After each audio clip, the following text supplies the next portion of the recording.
To understand why the world is suddenly freaking out, we have to look at the most successful financial arbitrage in history, the yen carry trade.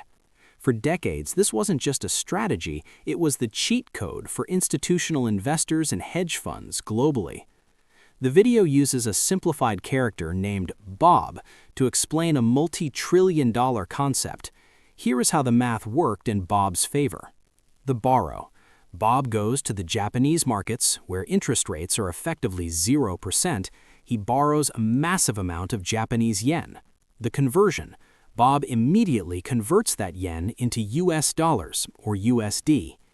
The investment. He takes those dollars and buys US treasuries yielding 4%, or perhaps high-dividend tech stocks.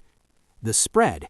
Even after paying small hedging costs and transaction fees, Bob pockets a massive spread, the difference. When your borrowing cost is zero, any return above zero is a win.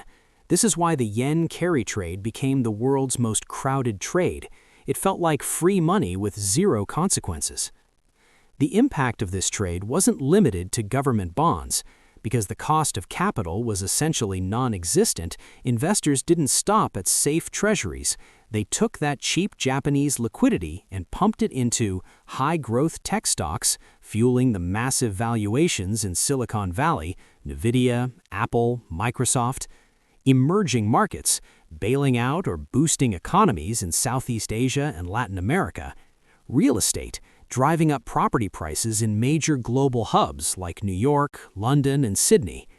At its peak, banks estimated the yen carry trade to be worth trillions of dollars. The video aptly compares this to global markets running on Japanese Wi-Fi. As long as the signal, 0% interest rates, stayed strong, the party continued. Every great financial collapse is built on a single faulty assumption. For the carry trade, that assumption was Japanese interest rates will stay at zero forever.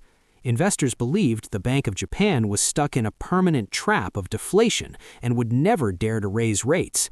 For 17 years, that assumption held true. But in 2024, the Wi-Fi signal finally flickered. When the BOJ ended its yield curve control and hiked rates not once but twice, the free money math didn't just change, it flipped upside down.